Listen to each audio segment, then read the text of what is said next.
Hello and welcome back. Today we will wrap up chapter 12 on stress, coping, and health with, we'll talk about health behavior, some major health concerns, and then take a look at complementary and alternative therapies. Now, your textbook is a Canadian edition of an intro psych textbook.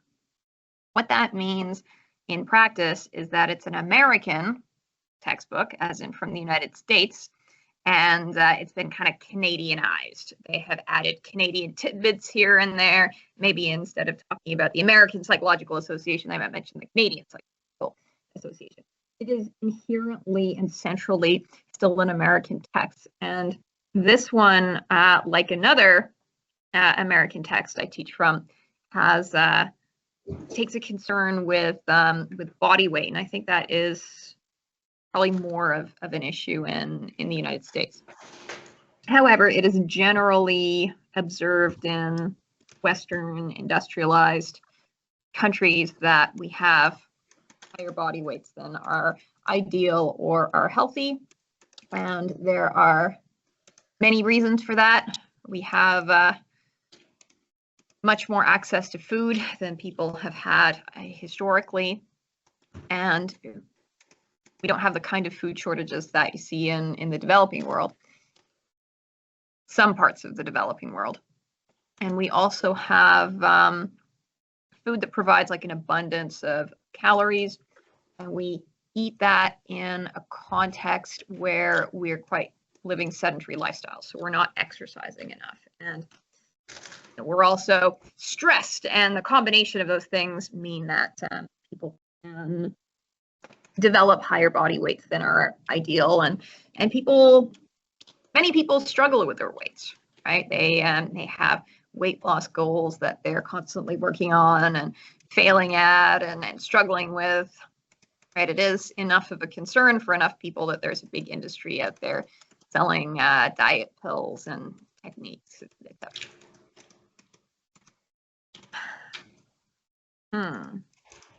So 2/3 of Americans are overweight.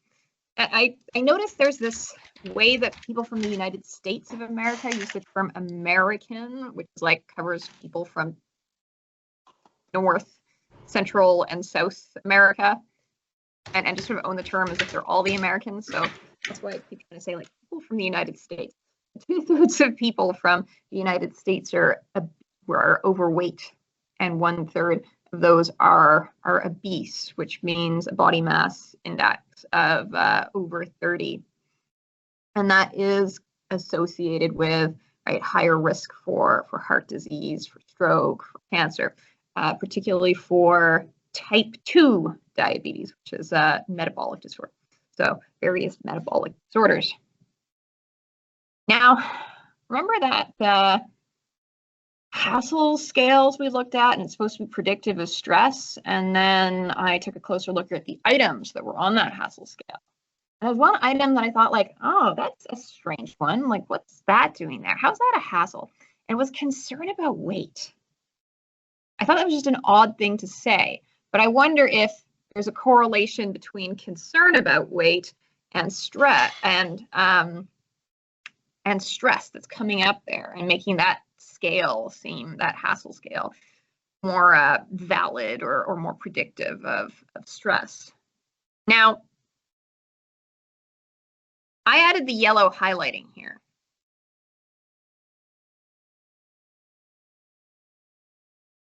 Do you see a connection? Is the fact that being overweight could be associated with some health issues, maybe, I don't know, some heart problems, maybe metabolic disorders, cover everything.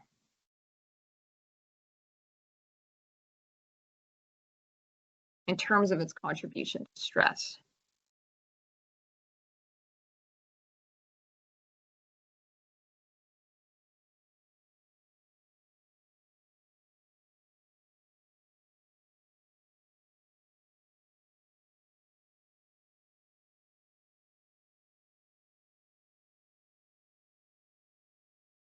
So Phoenix says that she thinks that the social factors of weight could play a larger role than the health factors for some people, and I agree.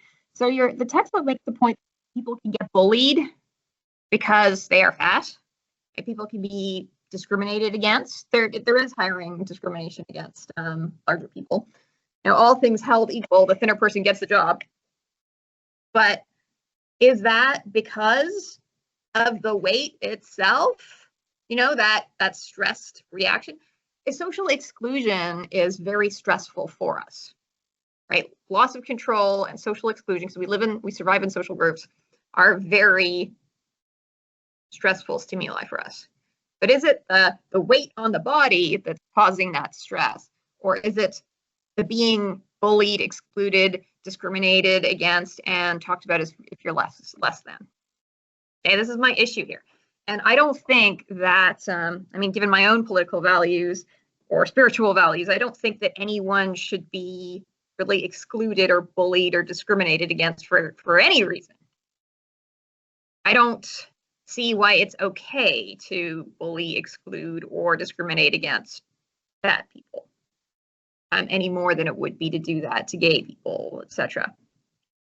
There are sort of this concern about weight, seeing, low body weight is good or high body weight is bad, is very culturally located. In our culture in the West, hundreds of years ago, larger figures were admired, especially on women. And you look at, paintings of beautiful nude women, they would be considered unacceptably fat compared to the models of today. When I was your age, there seemed to be like a rake thin thing going on, where a lot of like the fashion models were really, really skinny. And, that was before Kim Kardashian, who sort of popularized curves again. So, now it's okay to be curvy, but when I was your age, it wasn't. Like, this is all just kind of social cultural stuff.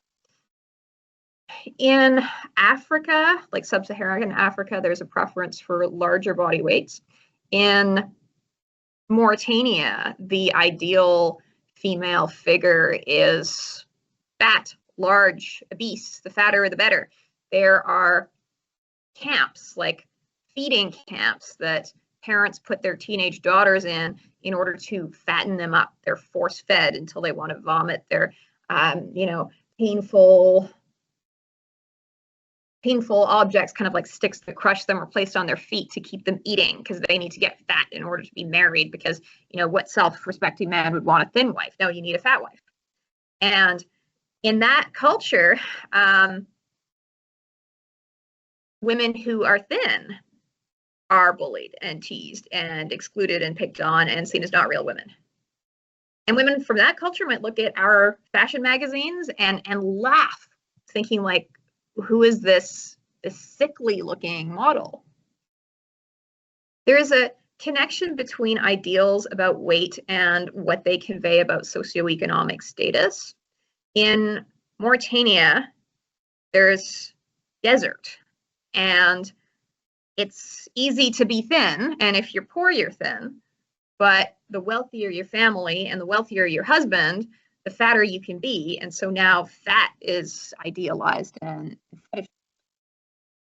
There was a public health campaign that I heard about. I can't find the paper or the reference for it. I heard about it in a lecture a long, long time ago, where some Western public health people wanted to run some campaign in sub-Saharan Africa suggesting that being overweight is unhealthy. And there were images that they showed, that they put on posters. And in one of the images, there is a fat woman is likened to a truck, like a sort of cargo truck that's, I don't know, maybe pickup truck, something like that, that has all kinds of things on it. And there's so many things on it that it has like a broken wheel. And it's likening her to that. And then in another picture, they sort of show this sort of fat woman. She's leaning against a table, right, to support herself. But underneath the table, there's this thin woman who is nimbly cleaning around with a feather duster. Look, you can be thin, you can be active. And this public health campaign totally failed, because what people saw in that culture was, wow, like being overweight is associated with wealth, like a truck, hello, flat tire, who cares? We can fix that. A truck full of stuff. Wow, great. Right, that I read positively. And then the other image showed to them looked like a rich woman, like, hey, she's leaning on the table and she's got a servant cleaning under the table for her. Who wants to do that? Okay, so that backfired. Now, here in the rich industrialized West, we have tons of food, but because of our industrial food production system, the cheapest way to eat is basically a lot of empty calories. So people with lower socioeconomic status tend to buy, for reasons to do with income and education, more like white grains, white bread, more, potato chips, more empty calories. And then richer people can afford like the protein and the produce. These are the most expensive parts of the grocery store, right? Is the meat and produce and dairy aisles, not the cheaper stuff that's like really high carb, the Coke and the chips. So it's richer people who get like the whole grain breads that are, artisanal and less processed. So it actually costs more to eat food that's more micronutrient dense. The main macronutrients are things that we all get enough of here. They're like carbohydrates, protein, and fat. Right? Your chances are you're not going to run out of that. There's fat, but if you want to buy it cheaply, you're going to get really super processed vegetable oil or maybe margarine. And it's the rich person that can get like the grass-fed butter and the expensive olive oil with all these antioxidants in it. So we have a situation in the West where people are kind of overfed but undernourished, and they're eating food that doesn't have enough, that's so processed that it doesn't have enough fiber in it. A lot of the micronutrients have been taken out. When you buy enriched bread, it's called enriched because it has like 24 things added back to it because you would like get malnourished if you ate this processed food that didn't have these 24 some like vitamins, minerals added back to it, but it's still not everything they took out of it. So it's still kind of missing things compared to a more unprocessed product. So in consequence, people feel cravings, they feel hungry even when they're full, and they keep eating, maybe trying to satisfy something that you're never going to get out of a bag of chips.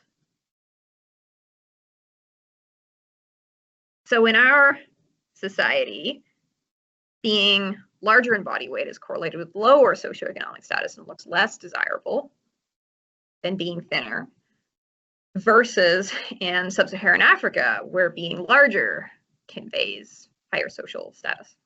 Eating disorders are one of the most socially located and culturally sensitive mental illnesses.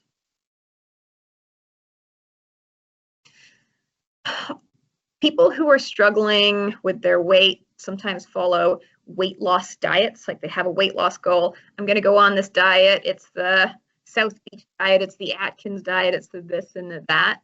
And, they hope to reach that goal by applying the diet. And maybe they do, but the underlying problem is the larger lifestyle. If you want a body that looks healthy and fit, exercise every day and eat a healthy diet. And your body will kind of match that. It will show that.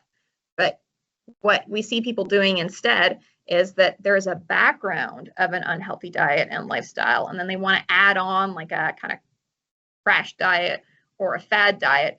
And that can work, right? Like drop to 500 calories a day or 1,000 calories a day. Make yourself do that for a few weeks, and you might reach your goal. But then what happens when you go back to your baseline lifestyle? You'll add all the weight back. So your best bet is to, eat as healthy as you can. And what healthy really means is less processed food, right? With more fiber, with more micronutrients.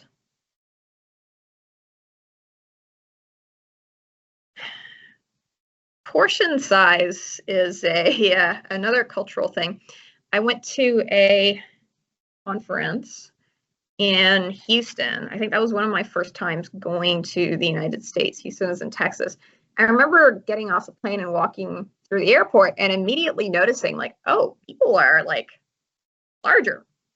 That was a point in my life where I was larger, and I thought, gee, I feel thin here. And another thing that I noticed at the like concession stands where they sell food in the airport was like the size of the cookies. I was thinking like maybe a cookie is this big, and they're like, no, this is one cookie the size of a baby's head. And I recall also being kind of shocked when going to a restaurant and you order like an entree or what you think is enough for one person, but no, this could like feed a family of 4. And I don't know what that's about. If you go to Europe, you get like smaller portions than you would even in Canada, and they're like, I don't know, maybe some pretty little thing. Maybe there's some cultural factor there where in the United States, there's a value of like abundance and wealth. And this is a way of saying, hey, look at this great value and this great abundance here at our restaurant. And maybe the idea is that you will pack up some of it and take it home with you and finish it later. But in reality, people, especially when they're socializing and other people are doing it too, tend to like eat what's in front of them. So that could lead to a situation where people are eating more than they need. I thought I haven't edited these slides from the textbook, and I noticed there's also saying monitoring total calories and body weight. I would say that is super important if you tend to have an unhealthy diet and lifestyle, like most of us do. And then you can sort of see what the damage is and try to fix it. However, if you have a healthy lifestyle and diet, things should take care of themselves. Your body has a set point, and if you drop from your set point, you'll feel hungrier, your metabolism will drop so that your body weight increases back to the set point.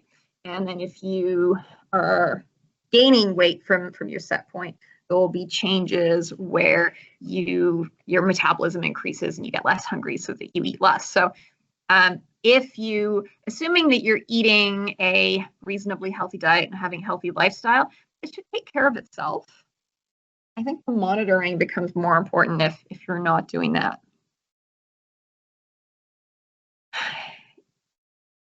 There are pretty much no downsides to exercise. Now, there are exercise-related injuries, like runners can get bad knees, but generally speaking, exercise is really good for your mental health. It's good for stress. It's good for your mood. It causes a release of endorphins, and it's good for your heart, right? It's good for your immune system. And there are recommendations for how much exercise you should be getting. And you would, I believe it's in Canada, the recommendation is 30 minutes, 5 times a week.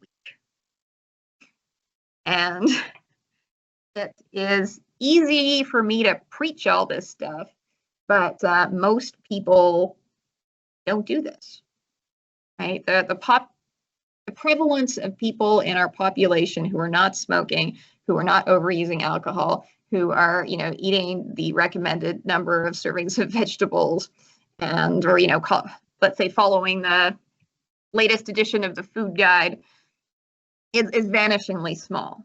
And so I know all this stuff and I teach it, but do I get half hour? Do I do that? Do I eat half an hour of exercise a day? No, I cannot figure that out because I'm way too busy and I'm way too stressed. Right? And I think I just cheaper.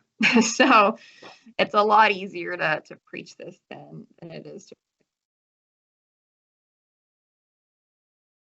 There's power in habits.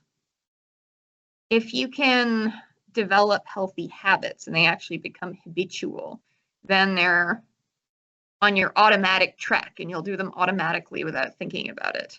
And so there's a lot of power in habits. If you want to make something a habit, let's say drinking water.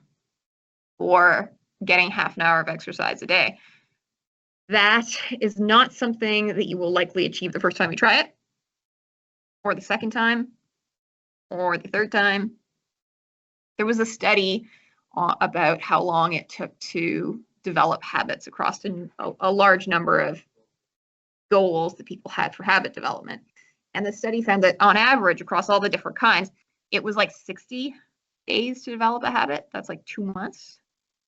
So don't be too hard on yourself if you don't establish a habit even after something like 2 months of trying, but keep trying and you get there. I have so far been successful in getting a 15-minute a day meditation type habit every morning. And now I do it naturally. Still working on the exercise. There are therapies, interventions that people seek known as complementary and alternative medicine. And the textbook takes a kind of anti-CAM perspective. Like, this is not evidence-based and it's probably a placebo, and maybe it could be harmful. I'm going to take a little bit of a more tolerant stance. So conventional medicine is what we can demonstrate to be, that's evidence-based. We believe in it. There's evidence for it, and it becomes sort of established. So a conventional medication for, just looking for it, diabetes, right, is insulin. We know that insulin works for treating diabetes. But there are people that say that cinnamon works, and they swear by cinnamon. Or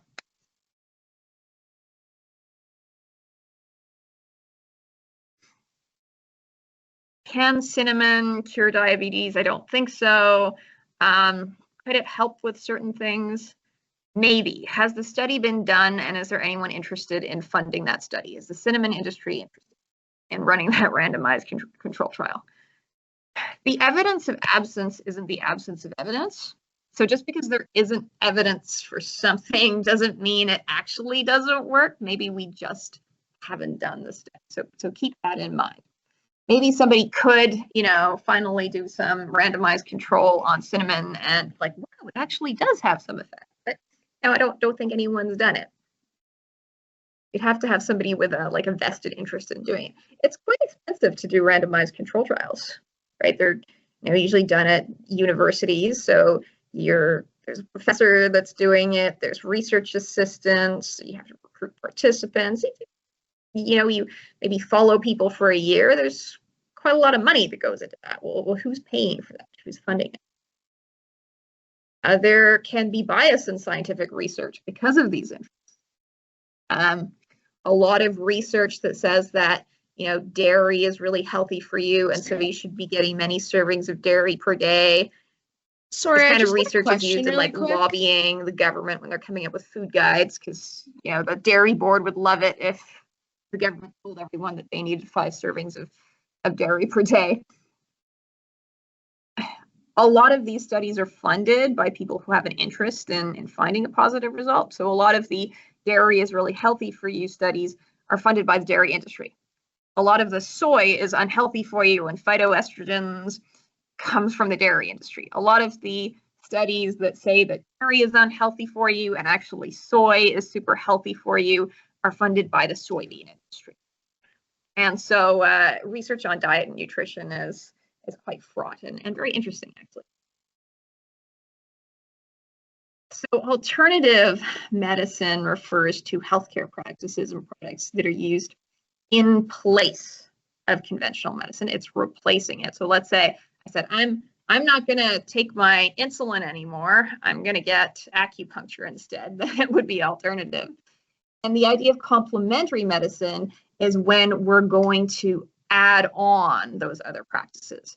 So I will take my insulin, and you know what? I'm going to get acupuncture. I will take my insulin, and I will also put cinnamon on my yogurt. The textbook groups these together as complementary and alternative medicine.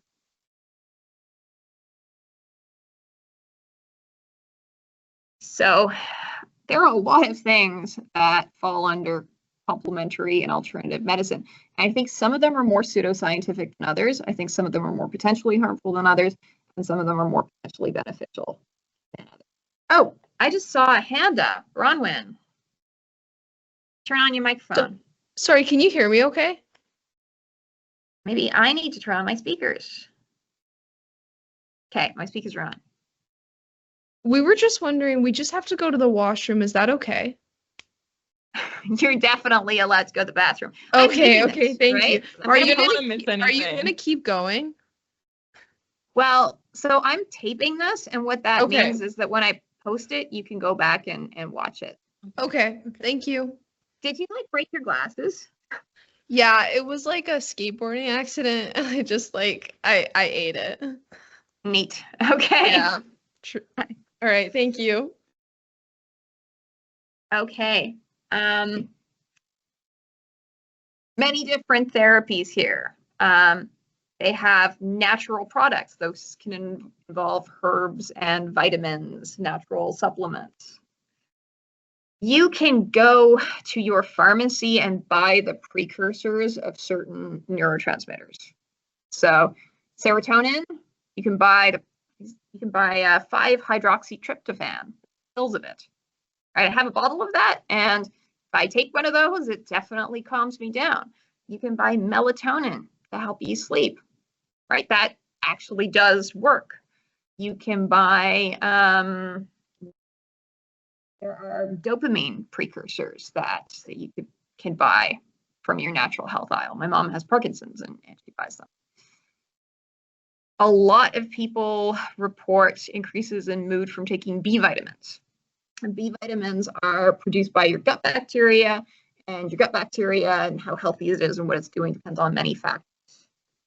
So there's something to be said for herbs and vitamins, and people also have pseudoscientific ideas. There might be a belief that you could, like, I don't know, cure a cold with a megadose of vitamin C, and there's no evidence. Deep breathing. You know what? I think that's a great way to deal with anxiety. There's ways of breathing that cause your parasympathetic response to be activated. So the textbook is like knocking all kinds of things as like pseudoscientific claptrap that actually do have some benefit. It could be used appropriately. Take aromatherapy. In your brain, scent is registered in close association with your limbic system, which processes information about emotion and memory, such that people who have PTSD have olfactory hallucinations, such that a smell can bring memories flooding back. And so I think there's an appropriate use of aromatherapy that would be based on mood, and I would say mood and memory and associations. And I've used that when I want to focus selectively. So I've had scents that are like, this is the one that I have when I'm working, and I know this is associated with my work environment. And now I have one that's associated with my home environment, and that helps me distinguish between my home and my work environments, and not bring work memories into the home environment and home memories into the work environment. I would consider that to be an appropriate and effective use of aromatherapy. But I can't smell pine oil to cure my diabetes. Like, that would be an inappropriate and ineffective use of an odor. Insulin is a conventional medication, but it could easily be misused, right? People buy this over the counter if they're bodybuilding. That could be misuse. What else do they have there? Progressive relaxation, great way to deal with anxiety. Same with guided imagery. Then there's some, and biofeedback. Biofeedback means getting feedback on your internal process. So imagine you could see your heart rate and see your blood pressure, and then maybe you do some deep breathing exercises, and you can see how your heart rate decreases on this machine. You can see how your blood pressure decreases. That could be a really useful training tool, right, for you to learn how to relax. There could be an appropriate use of that. There's some things on here that I think are a bit more harmful. Like there are special diets that look harmful. I have a friend who is into some MLM called It Works, and she sells some like pills and supplements and stuff that look very questionable and very high in caffeine and very expensive. And, you know, I wonder if she's doing harm selling people hope and those products. Homeopathy is based on a very discredited theory. The idea that if you have an illness, is there some substance that create the symptoms of that illness? Let's give you a teeny weeny tiny bit of that as a medication, and maybe that will, I don't know how the theory works, help your body get used to it, almost like a vaccine, and then you won't have those symptoms. That is homeopathy is actual bunk. But you know, I remember my mom being interested in it and, you know, making me take homeopathic remedies for when I was diagnosed with type 1 diabetes, and obviously they didn't work. I'm still type 1 diabetic. So, you know, I would put that one in the bin. Acupuncture, some people swear by it. However, people also benefit from sham acupuncture. That's when the needles get stuck in, but put like in the wrong places according to the theory. And that suggests a placebo effect. A placebo effect is an effect that comes from hope and expectation and belief. Drug trials always have a placebo control because you need to show that the drug works better than the effects of hope. And hope can actually be quite a powerful thing. Different conditions are subject to placebo effects in different ways. A really biological condition doesn't respond to placebo. So if somebody took out my insulin and replaced it with saline, I was injecting myself with saline, doesn't matter how good my mood is or how much I believed in it, I would get sick very, very quickly, right? Because saline's not going to replace insulin in my body.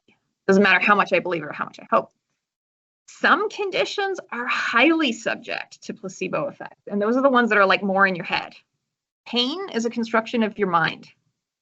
Pain is highly subject to placebo effects. Anxiety, also psychological. And, you know, maybe you'll feel, if you feel a lot better taking your lucky pen or your amulet into an exam with you because it helps with your anxiety, I would say go for it. Depression, also kind of in your head and a matter of perception often, highly subject to placebo.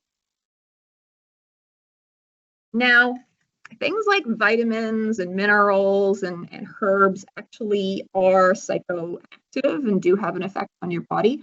You can hurt yourself if you take too large of a dose of something. So if somebody, you know, if you overdose on B vitamins because you'll pee them out, but, you know, you can take too much vitamin E. You can take too much vitamin D, the ones that are fat soluble in particular. Substances, herbs like St. John's wort do have psychoactive compounds in them, and these, so they, as much as they can have an effect on you, they can also interact with other drugs. And St. John's wort can cause some quite harmful interactions when taken along with conventional drugs like MAOI inhibitors, for instance. Phoenix says, I think sometimes the total disregard for alternative and complementary practices is based on racism or disregard for cultural medicine.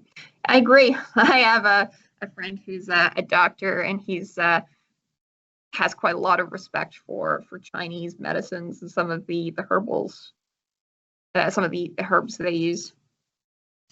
And you know, I do agree with you, Phoenix, that they can be dangerous, right? If I remember, there was one kind of energy therapy called color therapy, and the idea is that like looking at a color will heal something that's based on a theory that there are chakras of different colors.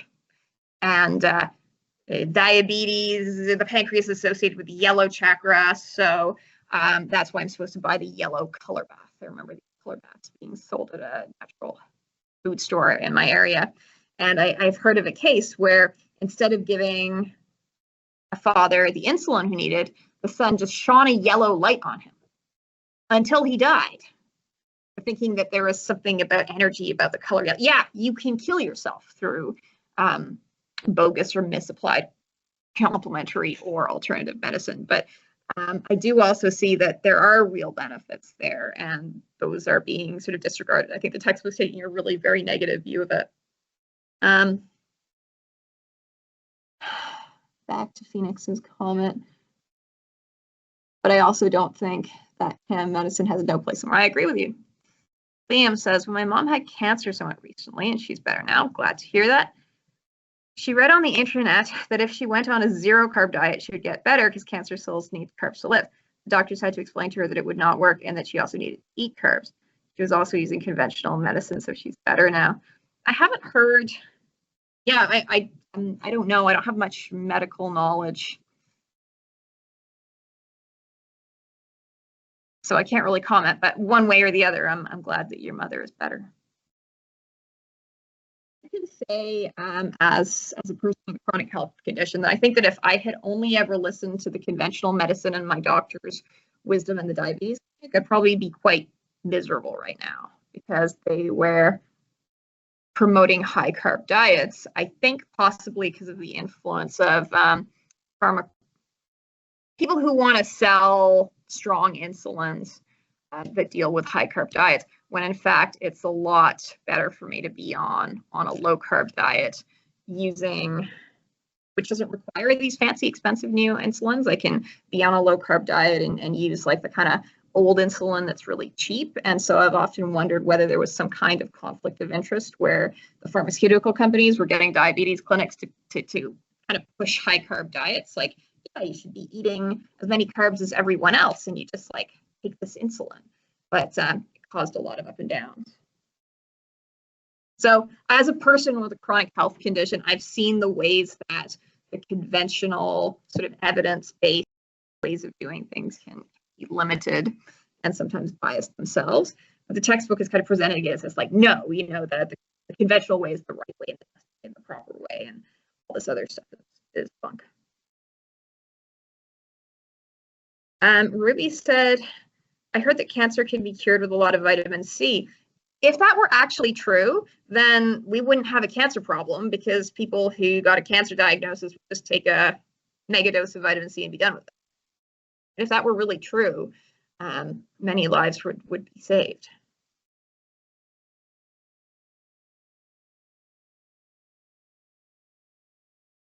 There are a lot of interests out there in health conditions and in treating them. Manipulative methods refer not to psychological manipulation, but efforts to manipulate something in your body. In the case of chiropractic, it's like the I guess the alignment of the bones. Chiropractic is based on a theory that is discredited. That said, I do have a chiropractor, and whatever he does feels good. So, and where it's covered under my health plan, I go back. I also am scared when he adjusts my neck because there are, a couple of cases of people out there who are, paraplegic right now because a chiropractor broke their neck. I thought it was interesting when they said no more effective than safe treatment, exercise, and physiotherapy. Well, I'm lazy and I don't want to exercise and I don't feel like doing physiotherapy either. And if chiropractic is just as good as that, like I'd rather go and lay on the table and get, something. This made it sound good. Liam said all the people on the internet who claim to have some miraculous treatment for cancer or any other disease are pseudoscientists. Yeah, I agree. Yeah. And they're often trying to sell something. My friend who sells It Works talks about this coffee that she sells as like a miracle.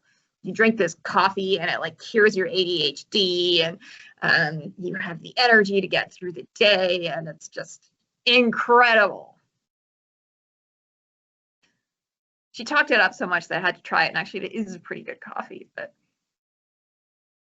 I've worked with her, and I don't see that it's cured her organization issues.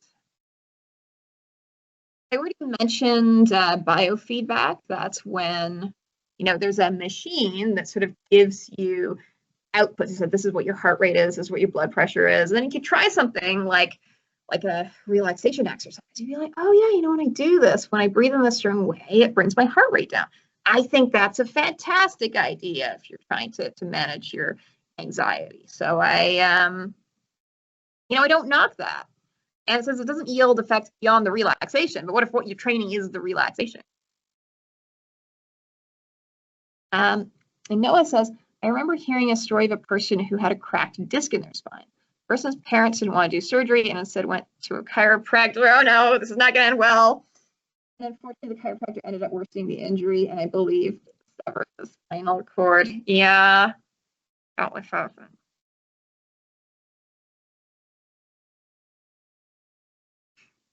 I think what I like about my chiropractor is I end up with like better posture, but maybe the proper way to have good posture is actually through exercise so that your muscles are strong, and you hold yourself up the right way. But when my chiropractor started talking about subluxations and like how it was going to help my diabetes, and I'm type 1 diabetic, I was like, oh, okay.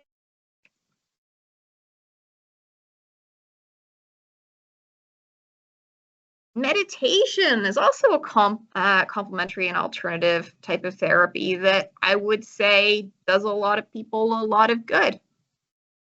We spend 50% of our time in our day dissociated away from the here and now.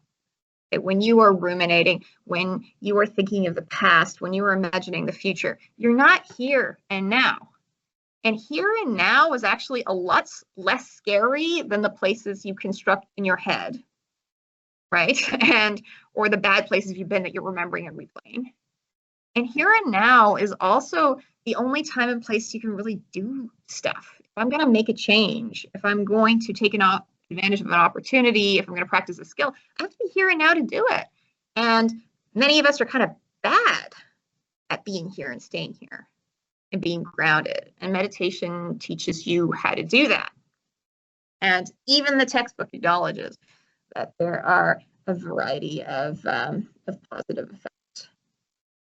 And I do have a daily 15-minute meditation / sort of practice every morning. And I swear by it. I wouldn't do without it. Definitely look around and see the world more for what it is, get out of my head, stop catastrophizing. There are types of treatment that are based on theories about energy that are probably wrong. And you probably heard of like chakras. And is it Reiki therapy? There's some psychic with their mind would be like, okay, the energy is misaligned and we need to improve the flow of the energy. I think acupuncture is based on that. Let's try to get the energy flowing through these, what are they called? I can't remember it. I think they'll have a name for that energy. Is it key? So there's different ideas about energy. Reiki theory is based on certain ideas about energy. Acupuncture is based on certain ideas about energy, and those theories have been scientifically discredited, and these are probably placebo effects. But I'm not going to sort of knock placebos. Let's say that you have debilitating anxiety. Anxiety is highly sensitive to placebo effects. Let's say that therapy has absolutely no ill effect because it's just something you believe in. Go get Reiki therapy, right? If it helps because it's a placebo, like go, okay, that's great. Because seeing a psychologist is $225 an hour in Nova Scotia, and maybe 6 sessions from a psychologist that had effect X could be devastatingly expensive for you. What if you could get the same benefit from a placebo? And what if it was a lot cheaper? Maybe the placebo is better. Right? What if you could get everything from believing in your lucky amulet? Well, get a lucky amulet. So I'm not really against placebo effects if they work. Phoenix says, I imagine for someone who feels stressed, it probably feels good to sit in a safe and quiet room with someone for a while, regardless of whether or not the Reiki actually works. I agree. I'm going to go try out one of those sensory deprivation tanks. My friend wants to for her birthday, a flotation center in Halifax. And I imagine that's another complementary and alternative therapy that is, some people swear by. And now I'll find out. Honestly, it sounds pretty scary being in a tank cut off from the world. Ruby says, I can't leave the house or my dorm without my charm bracelet. I think my day will be horrible if I don't have it on me. I feel like that could work two ways. If your charm bracelet is really helping you, then great, wear your charm bracelet. But this also sounds like it could be a trap. You're saying like, if I don't have it, then I can't go out. What if you lost it? Oh no, now you can't go out.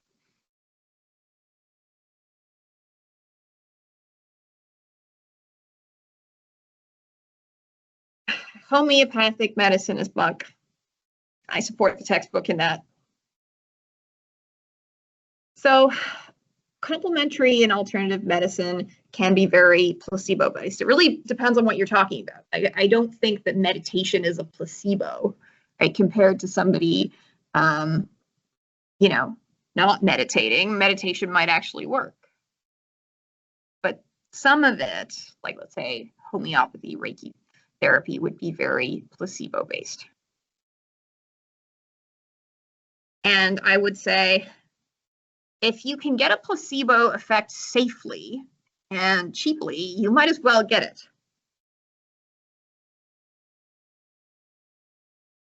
Placebo effects instill hope, and hope can do a lot for people. And we know that spirituality is very beneficial for people's well-being. Well, spirituality offers people's hope. Research on psychotherapy has found that psychotherapists aren't better if they are qualified, if they use certain techniques or not. It doesn't tend to be about that. It's about the quality of the therapeutic relationship. And one of the things it's about is empathy, right? One of the things about is giving perspective. Another one is giving people hope. So one of the reasons that psychotherapy is effective when it's effective is that psychotherapists give people hope. But maybe if it's about hope, you can access that for free without paying the Reiki therapist or paying for the acupuncture session. And I think spirituality is great that way because spirituality is free, right? You can access all that hope. Sometimes people assume that there's no harm to be done from complementary or alternative medicines. That's not the case. If there's a conventional medicine that you need, then it is harmful, right? That it replaces or takes the place of any yellow light on the diabetic and not giving him his insulin. And then many complementary or alternative medicines actually are psychoactive. You can buy these neurotransmitter precursors. Vitamins have a real effect on your body, and you can overdose on those, and they can interact with other medications. Sometimes people believe that they have been tremendously helped by some kind of a therapy, but really they didn't have anything that wrong with them in the first place. Like maybe it was just anxiety. Like that's by misdiagnosis and non-severity of a problem. There's a lady I know who spent a lot of money on chelation therapy. She believed that there were all kinds of heavy metals in her body, and it was causing all kinds of malaise. And this chelation therapy removed it, and now she's so much better. Well, probably didn't have that heavy metal problem in the first place. Like that was something she was anxious about that she probably didn't have, and then it relieved anxiety. But that's something that was the Any questions or comments about complementary or alternative therapies?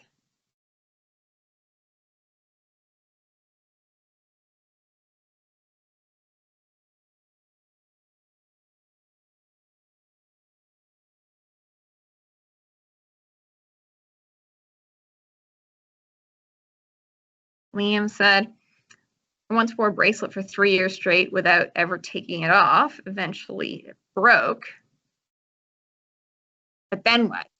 Did it, what were you wearing the bracelet for its magical properties? Right? Did you then face calamity in your life? And so that some people believe that means that the object has done its job protecting you. Now it's done, it can break and move on.